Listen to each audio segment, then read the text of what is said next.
This is Blackstone Joe, and you're listening to Slick Talk.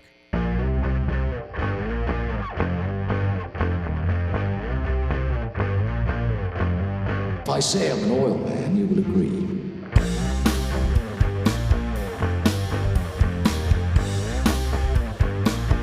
There's the stink of oil about him.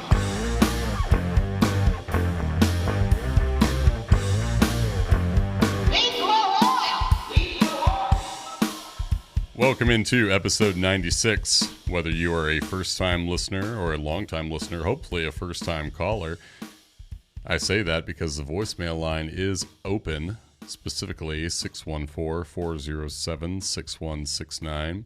Be that long-time listener, first-time caller. Drop us a line. Let us know what topics you'd like us to discuss on the show. Heck, we may even talk about your results on this program if they're as excellent as the ones for the listener appreciation segment that I'm throwing out there right now, specifically Scott. We saw your note on the latest oil slip for your sample. You shouted out that you are a listener of this show. We appreciate you, and we appreciate the results for your Lexus. That engine looks fantastic. Looking at about, well, we have 100,000 miles just about on that motor. Fantastic wear levels, lack of contamination, and oil that holds up well. The holy trinity of the oil analysis world, if there ever was one. Shout out to you, Scott, and thanks so much for being a listener of the show. Now, if you're like Scott, you like what we're doing, don't forget to also leave us a rating or a review. But again, I want to emphasize that voicemail line. Don't hesitate to drop us a line if you like this show, if you want to hear a particular topic you have. Say maybe there's a problem you're wondering if oil analysis can help you solve. If you're wondering if there's a test that you should be interested in beyond, say, the standard analysis. Don't hesitate to give us a call. And as always, if you like what you're hearing, you can either give us a shout out on the next oil slip, but in order to increase visibility, we do like to encourage that our listeners give us a star rating, a comment, anything on the platform that you're listening on. And that way, word can get out to more listeners just like yourself, hopefully open the door to oil analysis to those who maybe haven't even heard that's possible yet, but are looking for a way to better take care of whatever engine it is they're relying on. Now I want to switch gears a little bit and talk about an episode I was recently on, not a Slick Talk episode, but an episode of Just Plain Radio. Shout out to the guys over at Just Plain Radio. I was on the July 22nd episode. You can find that wherever you get your podcasts. And it was a fun way to meet some new people, also discuss what oil analysis is. It's a very good introduction, I think, set up by the guys over there, where we were able to kind of give a broad stroke sort of discussion into the world of oil analysis, let people know exactly what it is, problems they can hunt down with it, and of course, broadcast the fact that this is very helpful whether you are operating something on the ground or something in the air. Not to mention something in the water. We're not forgetting about you marine owners, but this was specifically for Just Plain Radio, so as you can imagine, the jargon was fairly specific to the aircraft world. However, if you're wondering what oil analysis is, and you haven't listened to all 96 episodes of this show to help you along, that's a good companion piece to Slick Talk, I think. So go ahead and check it out. Again, it's Just Plain Radio. You can find it on the same platform that you're listening to Slick Talk on. So it's just a jot down the road. You'll be able to hear more about what we do here at Blackstone. And of course, I'm going to get into more of that on today's episode, which is called Watch and Wait. And this takes me to, well, an interesting place, specifically the Dollar Theater. Well, the now defunct Dollar Theater. I don't know if they still exist. Let me know if there's a Dollar Theater near you. Why am I going there? Well, for today's episode, it ties into a film, a little-known film. At least I hope it is. If all of you have seen this movie, then you probably could have spent 90 minutes doing something else. But I wanted to shout out a picture I saw at the Dollar Theater back in 2008 because it ties into the theme of this show. It's specifically titled Vantage Point. So again, this came out back in 2008. It has B-movie Hall of Fame actor Dennis Quaid in the lead. It also has Matthew Fox in it, you know, from Lost, back when we thought that, well, not only that Lost was going to end on a high note, but also that, like, Matthew Fox's career was going to end on a high note. It didn't, but he had promise, specifically back in 2008 when this movie came out. So they're both actors in this movie. Vantage Point, specifically the nitty-gritty of the plot, there's an attempted assassination of the president. It's witnessed and then retold through multiple perspectives. And over the course of the movie, you gradually learn what is going on. You gradually become aware of who, in fact, was behind the attempt. Now, multiple perspectives is something that I like to keep in mind, especially when we're doing the business of oil analysis. Why is that? Well, sometimes I need to be reminded that we are seeing things from one vantage point. Often a vantage point that is unfamiliar, foreign in all respects, from owners, from mechanics, from people who are looking at the internals of the engine they're taking care of, doing the teardown, et cetera, or just people who are owning the vehicle, let's say. They have a very specific vantage, something very different from the one we have. And that's important to acknowledge because some things are painfully obvious from where you're sitting. Not so if you're further removed. Again, with oil analysis, we're looking at things on a microscopic level. Too small to see with the naked eye.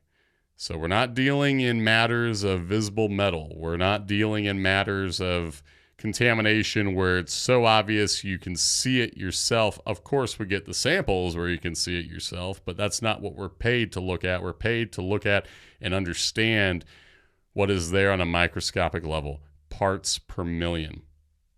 Now, I reference that because for us, on a microscopic level, there's a lot of things that just jump off the page. But we need to be reminded of the fact that what's obvious on a microscopic level can befuddle someone who is merely looking at the oil, or they are performing certain tests, certain maintenance measures in the garage where nothing seems to be out of line. So what can sometimes happen is we're looking at a problem straight in the face and it couldn't be more obvious. And sometimes there's a breakdown in communication or understanding, or the owner might say, well, I don't know if I can necessarily trust that, or where are you guys coming from, because nothing's wrong on my end. Gradually, a problem can come into view, both for the owner and for us. We're seeing the signs, though, early. It's the value of what we do. We are able to detect evidence of a problem far before it's apparent on the owner's end, often. Sometimes they tie together, though, and we're both aware of the situation.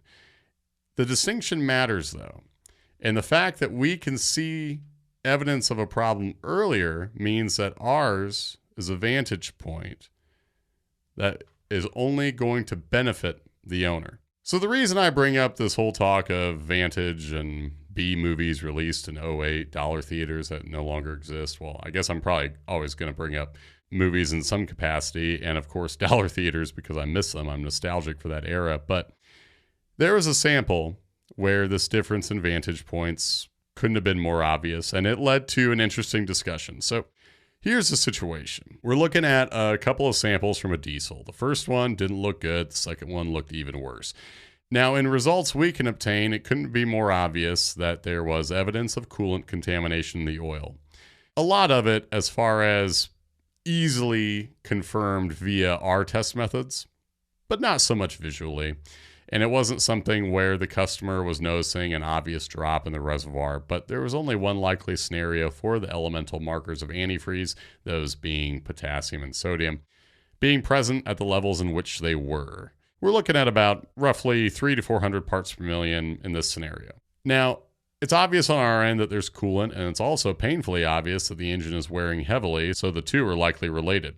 We had a striking amount of aluminum. I want to bring that to the forefront because on our end, I've talked a lot about the shape of metals, the balance, how one metal relates to another, what we expect to be dominant. This sample had a whopping 100 plus parts per million of aluminum. And when you talk about most engines of this sort averaging well into the single digits, some as low as 3 or 4 parts per million, this one couldn't be more obvious. That was a marker of excess wear. No way around it. This engine was making a lot of metal. So naturally, after the report found its way to the customer, and the customer looked at it and sees this talk of poor wear, clear evidence of coolant contamination, they took the next step, what we would advise, which is a close inspection, testing on their end to help nail down the exact issue Where is that coolant getting in? Evaluating the motor's condition. But a weird thing happened. Well, actually, several oddities happened. One being that a pressure test of the cooling system didn't seem to reveal a leak. As I mentioned earlier, there wasn't a noticeable drop of coolant in the reservoir. So the customer is left to wonder what else might explain this. Was the shop using the wrong oil? Could have been a question of synthetic or conventional. Well, if you're a longtime listener of this show, then you know that a difference in synthetic or conventional oil, it's usually minute in terms of the results we obtain. We don't see that one noticeably causes a difference in the wear pattern. It's certainly not going to mask a coolant leak. It's not going to mimic a coolant leak either, whether you're running synthetic or conventional. But surely there's some explanation for these elements, right? I mean, we see these signs of coolant contamination. We don't know of another likely explanation, at least based on the information we're provided with. Could this be a situation, though, where there's more to the story, where there are additives in use that the owner didn't know about? Remember, a shop is involved here, so maybe there is a maintenance practice put into place that the owner doesn't know about. Additives that are being used they're not familiar with. Some of them can mimic coolant in our tests, but this is all speculation. Could it be something to do with sample procedure? Possibly. Maybe a sample that was taken from a dirty pan, let's say. Samples are collected from a waste oil supply where there's been a lot of oil dumped in, and maybe it's an error in sampling procedure. Well, the story, at least for today, is not going to end with giving a firm yes or no on what's going on, other than to say sometimes there are these situations where you have to watch and wait. You have to check back and see if there's more to the story. Multiple perspectives here. The owner, as far as they're aware, doesn't know of any additive use that could be skewing their results, anything unusual about the oil itself that's been going in. We're seeing only signs of one thing. On a microscopic level, it jumps out that we're looking at evidence of coolant, evidence of poor wear. And obviously, as I'm sure the vast majority of listeners tuning in right now know, coolant causes poor wear. So for us, the likely scenario is coolant causing an engine to wear more than it should be. However, it's also true that we're catching these problems early. Again, microscopic levels that jump out to us. So if the customer is able to rule out as many variables as possible, rule out any sort of sampling error, additives, some of them can mimic contamination, ruling that out. Making sure it is the oil that they expected to be in service, taking that sample themselves. If they're able to rule out each and every variable possible, then what we have is likely a problem that is manifesting on the level that we can see, but not the level the customer sees. So back in that movie I mentioned earlier, Vantage Point, the conclusion, whoever is actually behind, the assassination attempt in the movie, you only find out after obtaining as much information as possible. Right now, we're dealing with a situation where it's clear there's something going on. Just like in the movie, there's an incident that happens right at the jump. And then you go into information gathering, fact finding. And next, what we'll have, after eliminating as many variables as possible, the likely situation will emerge. But in the meantime, I think it's a great example, a great illustration of how to proceed when you might have a report where we're pointing out clear concerns and you're left to wonder what might play into these results. We can tell you all day long that it sure looks like a head gasket has blown and that the bearings are wearing heavily. And you might be in a situation where you're not necessarily saying we're wrong, but you're not seeing the signs on your end to make sense of those results. Well, if you're in a situation where you want to take the next step and do some investigation of your own, always recommend sampling yourself, keeping a accurate log of the oils you're using, the additives you're using, so that way you have a firm understanding and an elimination of alternative explanations for certain elements, certain metals, physical properties, etc. However, it's always important at the end of the day, I think, for us and for the listener, the customer, to keep in mind that there is a difference in vantage point when we're looking at results in used oil on a microscopic level. What jumps out to us like a stop sign may not even stand out to you at all. It's not a flaw in the process, but a difference in vantage point to keep in mind. So if you're ever in a position where, hey, the motor seems perfectly okay, and we're pointing out again and again levels that are a concern, you can go about ruling out alternative explanations. But a phrase I always like to go back to, something that I think just rings so true after looking at so many samples over the years, when there's something unusual in the oil, there's a reason for it. This takes me back to an aircraft example that I was actually talking about with the vice president of the company, Kristen, the other day, where over the years we had continuously pointed out high aluminum, high aluminum, high aluminum. All the while, the operator, the owner, kept on telling us that, well, the engine runs fine. The engine seems to be perfectly normal from their vantage. And sure enough, after enough samples had passed, after the engine had done enough flying, no, fortunately, I'm not going to end the story with them falling out of the sky. Had a better ending than that. But after years of gathering that data and knowing that something was causing more aluminum to show up, it just wasn't manifesting on their end yet.